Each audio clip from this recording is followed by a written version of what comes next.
Në kthimin dhe rumë, le të kthehemi të hallet edhe problemet e kësaj Shqipërisë tonë vogël. Edhe të kthehemi disa vite pas. Se unë aty e kam meravë, patjetër, edhe ju keni qenë thash figura gati më e lartë e komunitetit musliman shqiptar. Si e keni parë ndikimin e politikës në atë institucion? Dhe i gjë tjetër që e kam peng, duke qenë se komuniteti musliman shqiptar është pronari i dytë pas shtetit, i tokave apo i pasurive në këtë Shqipëri. Si janë mirë administruar apo keq administruar? Dhe kjo është më përgjithësi se keni qenë figura thash numër 2 e komunitetit. Atëherë, për sa i përket pjesës parë, është më së normale që politika në të gjitha periudhat kohore ka ndikimin e vet në të gjitha institucionet që janë nën varësi. Pse themi nën varësi? Themi nën varësi sepse ndryshe nga një pjesë e komuniteteve fetare të tjera, mbi të cilat shteti nuk ka asnjë lloj tagri. Për shembull, komuniteti katolik nuk varet nga shteti shqiptar. Flasim institucionet, jo popullin, mos merremi me këtë pjesë. Institucionet e komunitetit katolik të gjitha janë nën varësinë e shtetit të Vatikanit dhe ka një konkordato, një marrëveshje mes shtetit shqiptar dhe shtetit Vatikanit, mbi të cilën rregullohet kjo lloj marrëdhënie. Pra, ato çfarë do lloj problemi që të kenë është quhet problem shtet me shtet, pavarësisht se objektet e kultit do jenë brenda territorit të Shqipërisë, por ai që del në mbrojtje, ai që i suporton është pikërisht shteti i Vatikanit. Njëjta gjë është edhe me komunitetin tjetër, ne e pam kur protokolli jon i shtetit vuri në krye të pritjes të homazheve për të ndjerin Anastasia Nollatos, kur në krye të pritjeve, pra para dhe kryeministrit tonë ishte kryeministri një shteti i fqi, që çka tregon suportin dhe mbështetjen që ai lloj komuniteti ka nga ai shtet. Dhe çfarëdo lloj tentative për ta prishur marrëdhënien me atë lloj komuniteti apo të ushtuar presion, duhet në radhë parë duhet të ndeshesh me presionin, pra përballesh me një shtet tjetër të cilën varet a ke këllqje të përplasesh me të apo jo. Kuptohet që komuniteti musliman dhe bashkë me ta dhe kryeqytetëshata Bektashiane si pjesë e muslimanëve që kanë qenë gjithmonë, që mbas rënies së halifatit në 1924 nuk kanë një pikë suporti stabil që të kenë mundësi t'i mbrojnë qoftë edhe politikisht. Dhe kjo ka sjellë që shteti në forma të ndryshme, në periudha të ndryshme, të ushtrojë atë presionin e tij, që kanë ardhur duke ushtuar, derisa kanë ardhur deri në përçudnim. Ne kemi, për shembull, nëse do ta bëjmë atë kronologji, shteti shqiptar kur u themelua, nuk u themelua pa fetvane muftiu të Shqipërisë asaj kohe, që ishte Hafiz Vebi Dibra, Axhi Vebi Dibra. Ai dha fetvan që lejohet që Shqipëria të shpallë pavarësi. Flamuri shqiptar që ne kemi u dekretua dhe u miratua me fetvane Hafiz Vebi Dibrës. Po ashtu, duke parë rrethanat në 1923, pra mbas rënies së sultanatit në Stamboll, se në 1923 ra sultanati, në 1924 ra hilafeti u mbyll, pra nga shteti turk, Republika e re turke.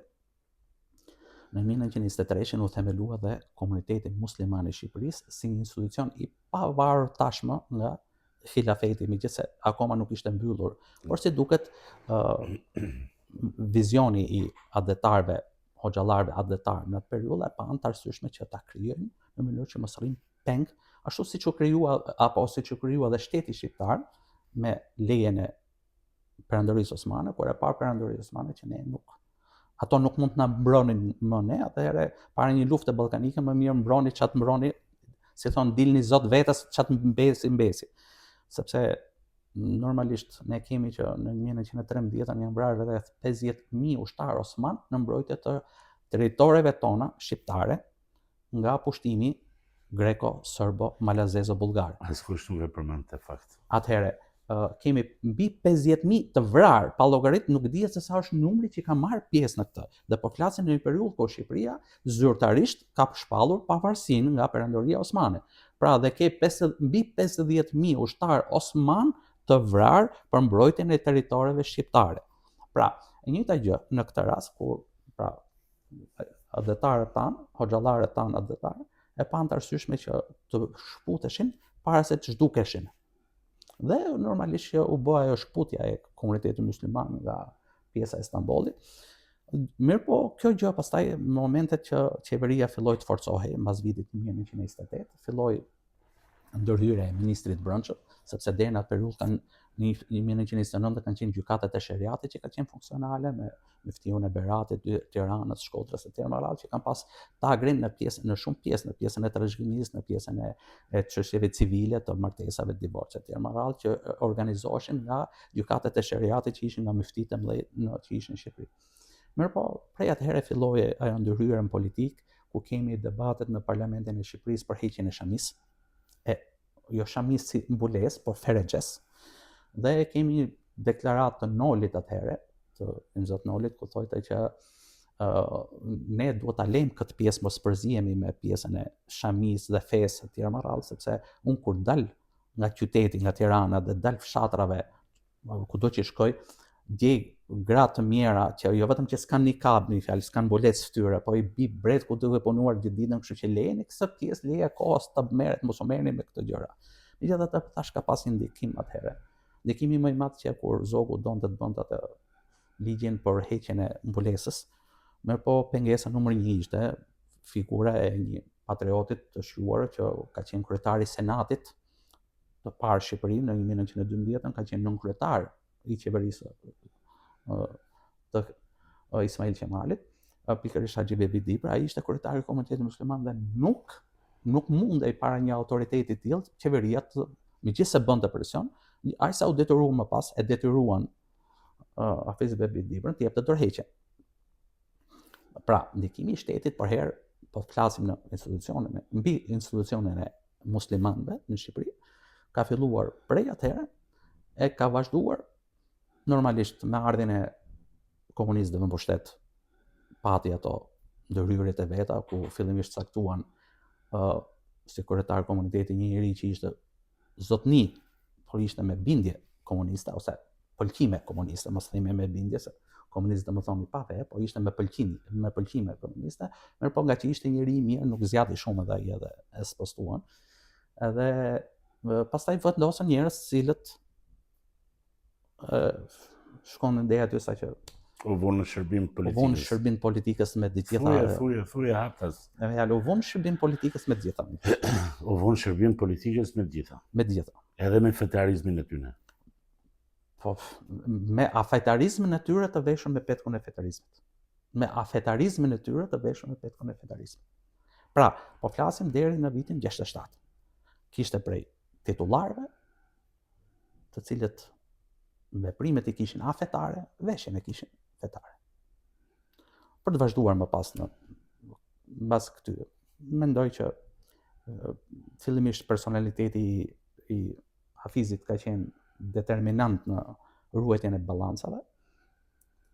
Deri në Hafiz Sabri Koçit i kishte. Hafiz Sabri Koçit ka qenë determinant në ruajtjen e balancave deri në 98-ën. Mas 98-ës roli i Hafizit deri diku që pak më i lëkundur për shkak dhe për krahjes që Hafizi pa të bërë partisë në pushtet para ngjarjeve të 97-ës, sepse pa të marrë pjesë në një tubim publik, në fjalë, ku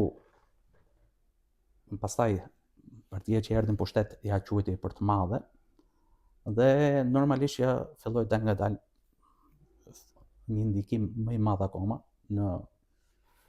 në hallkat e institucionit, që normalisht pastaj kaloj nga një formë në një formë tjetër, nga një suport në një suport tjetër, nga një ndërhyrje në tjetrën.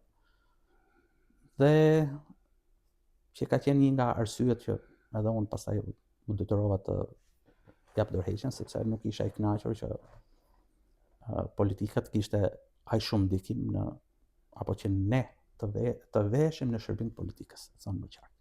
Unë nuk isha dakord që ne të veheshim në shërbim të politikës, pavarësisht se cili krah ishte në pushtet.